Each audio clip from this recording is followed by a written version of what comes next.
మీరన్నట్టుగా వాళ్ళు అణచివేతకు గురవడంలో ముందు వరుసలో ఎలా ఉన్నారో, ఇండియాలో రిజర్వేషన్స్ అనే టాపిక్ తెర మీదకొచ్చిన ప్రతిసారి ఎగ్జాక్ట్‌లీ. నేరస్తులుగా నిలబడుతున్నది గూడా దళితులే.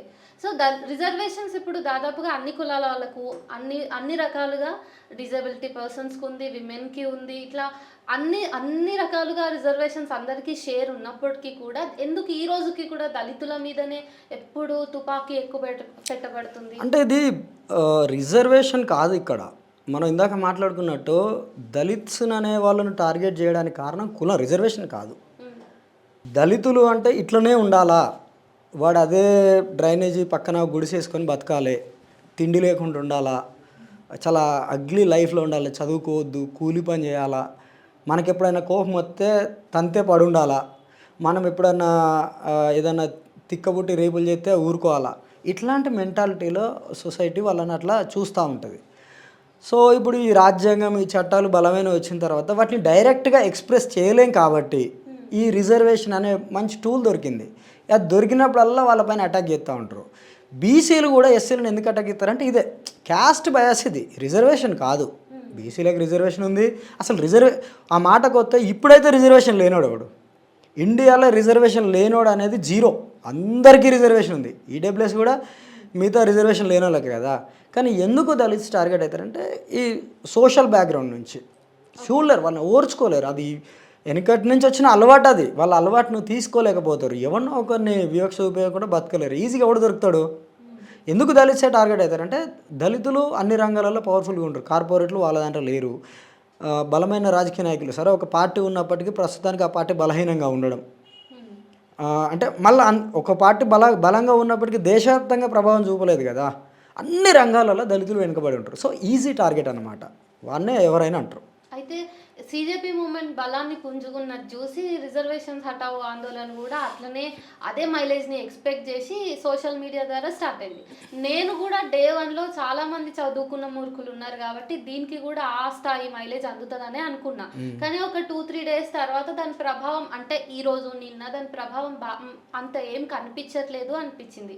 ఒకవేళ ఈ రిజర్వేషన్ హటావో ఆందోళనని సోషల్ మీడియాలో కొంతమంది తెచ్చినా కానీ రాజకీయ నాయకులు రిజర్వేషన్లను తీసే సత్తా ధైర్యం కలిగి ఉన్నారా అంటే ఏమనుకోవచ్చు? అస్సలు లేరు. ఇది చాలా సందర్భాల్లో రుజువైంది. భారతీయ జనతా పార్టీ వస్తే రిజర్వేషన్లు తీసేస్తే అంటే స్వయంగా నరేంద్ర మోడీ, అమిత్ షా కూడా రిజర్వేషన్లను తీయమని చెప్పారు. సరే రాజకీయ పార్టీల కంటే ఓట్లు ఇట్లా భయం ఉంటుంది. ఆర్ఎస్ఎస్ చీఫ్ మోహన్ భగవత్ కూడా అన్నాడు. ఇంకా ఆయన కులాన్ని కూడా అడ్రస్ చేసిండు. కుల వివక్ష ఉన్నంతకాలం రిజర్వేషన్లు ఉంటాయి, ఇంతకాలం వాళ్ళకి అన్యాయం జరిగింది. సరే ఆయన జెన్యున్గా చెప్పిండా, ఇంకేదైనా ఆయన అవసరం కోసం చెప్పిండా పక్క పెడదాం. బట్ ఆయన నోట్ నుంచి బయటికి డెలివరీ అయిన విషయం అయితే కరెక్టే కదా, కరెక్ట్గా అడ్రస్ చేసిండు. ఇప్పుడైతే తీసేసేద్దాము, ఎందుకు ఎవరికి లేదు. యాక్చువల్లీ బాబాసాహెబ్ ఓటాకి ఇచ్చిన పర్పస్ కూడా ఇదే. ఒక మనిషిని వాడు ఎప్పుడు పవర్ఫుల్ ఏంటంటే చదువుకున్నాడని కాదు, డబ్బులు సంపాదించిండని కాదు, కలెక్టర్ ఉద్యోగం వచ్చిందని కాదు, ఎమ్మెల్యే అయిందని కాదు, వాళ్ళ దగ్గర ఓట్లు ఉన్నాయి. అంటే ఒకప్పుడు వాళ్ళ వాకిట్లోకి అడుగు పెట్టాలని అడుగు పెట్టనేవాళ్ళు. కుక్క, బర్రెలు వాళ్ళు షిట్టు పోయినా ఊరుకునేటోళ్ళు.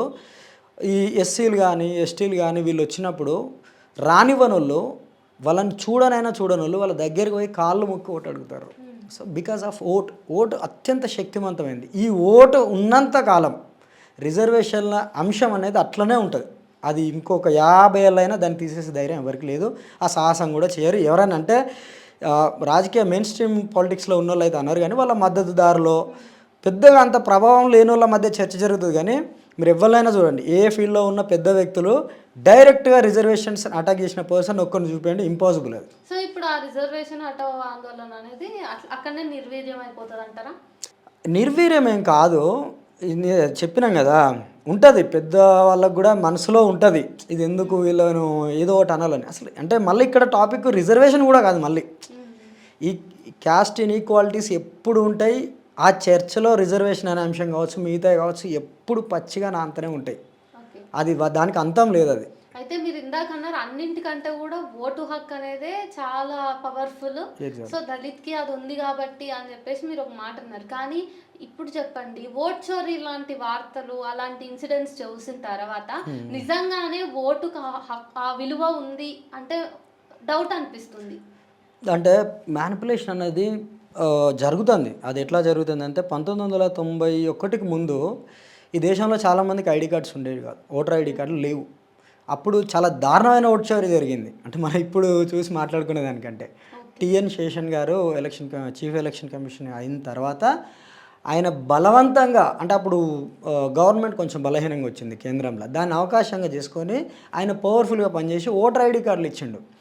దాని తర్వాత మనం బ్యాలెట్ బాక్స్లు ఎత్తుకపోయిన ఉదంతాలు, చచ్చిపోయినోడు ఓటు వేసిండు, లేకుంటే రానోడు ఓటు, వీడు పోకముందుగా దొంగ ఓట్లు వేసాడు, ఇట్లా ఎలక్షన్ అనేది ఎప్పుడూ ఫేర్గా జరగలేదు. ఇప్పుడు అని కాదు, కాకపోతే అప్పుడున్న పరిస్థితులకు అనుగుణంగా, అప్పుడున్న టెక్నాలజీకి అనుగుణంగా ఓట్ చోరీ జరుగుతూనే ఉంది. కాకపోతే 100% ఓట్ చోరీ అనేది పాసిబుల్ కాదు.